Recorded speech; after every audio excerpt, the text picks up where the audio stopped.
back in history a few thousand years.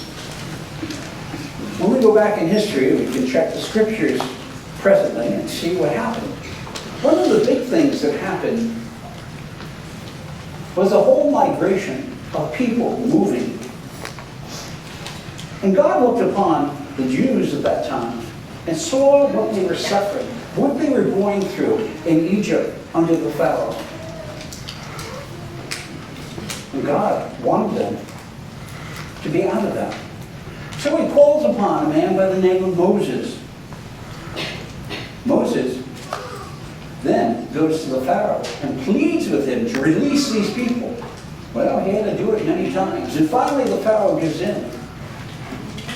And what Moses did was take the people and led them forth into the desert. Because God wanted them to have freedom. Wanted to have a new life. And they went forth into the desert. And we recall that story. And there are a few times that they were there. Moses went up to the mountain. He and God had a little conversation. He was given the 10 Commandments. And God told him a lot of things. And when he returned once, something had happened. He couldn't believe what he was seeing. That these people who had been blessed by God, come out of slavery, were there worshiping idols. So what happened?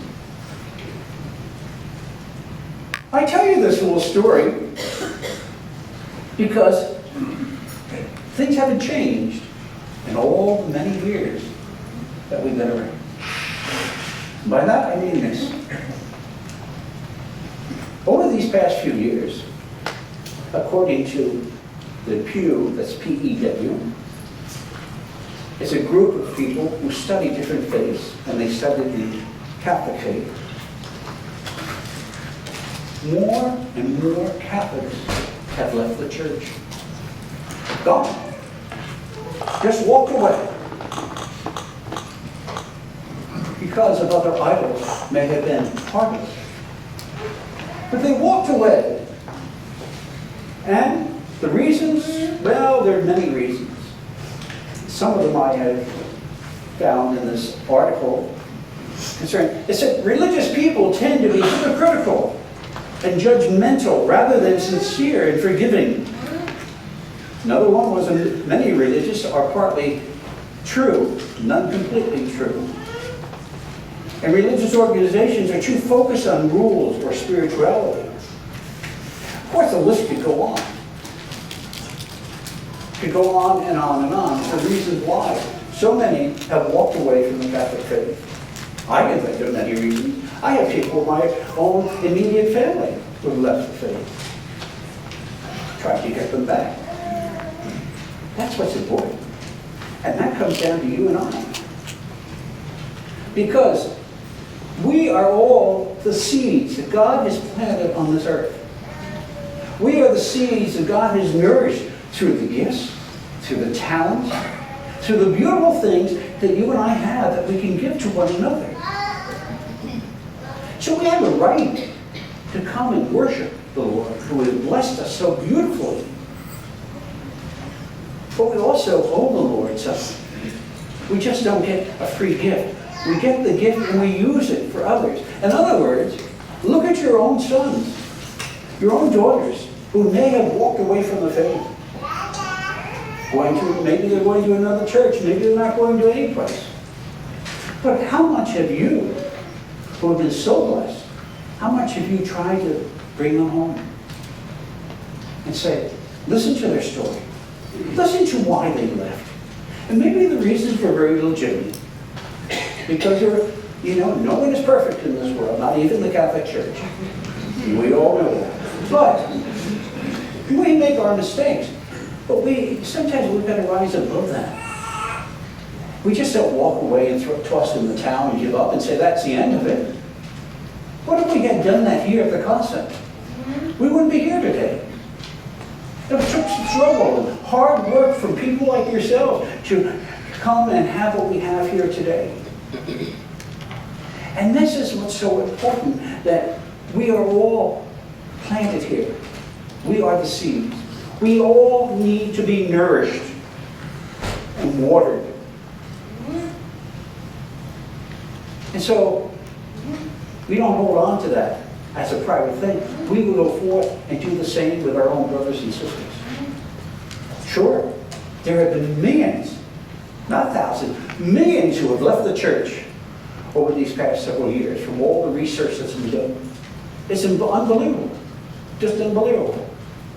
But what can we do? What can you and I do to change that? We can say, come on home. We can listen to their story, as I said. Find out where they're coming from. Say, come on, why don't you just try it? Come on back. You'll be forgiven. We have mercy. And we'll welcome you with open arms to come and celebrate what God has given us. That's the way we nourish the seeds that are ready to die.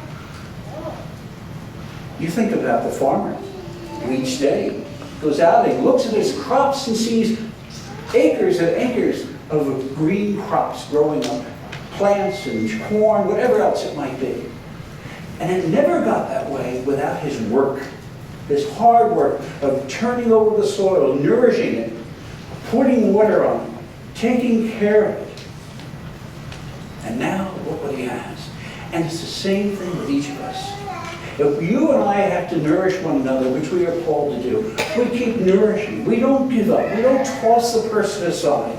We welcome them and say, you're needed to build up this body of Christ, every single one of you. We don't want to lose you.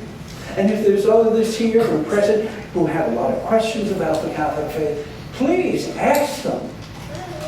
And if we need to, we'll even have workshops here to enlighten you, to help you know more about your own faith.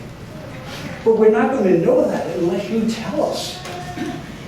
And we will try to nourish you in this faith so that you can grow and bloom. The challenge is there. It's for you and as well as for me. What are we going to do about it? God gives us the grace. You receive the body and blood of Christ here every week. That gives you the strength to go out and be Christ to those brothers and sisters of yours who may have turned their back on the church. We don't slam them around. We welcome them. We listen to them. We're understanding. We're forgiving. And when they come home, we welcome them with open arms. We can do it. We can turn the tide around in this world if we're willing to help nourish our sisters and brothers who are straying from us. You have the gifts and you have the talents because God's given them to you. Now, let us make use of those.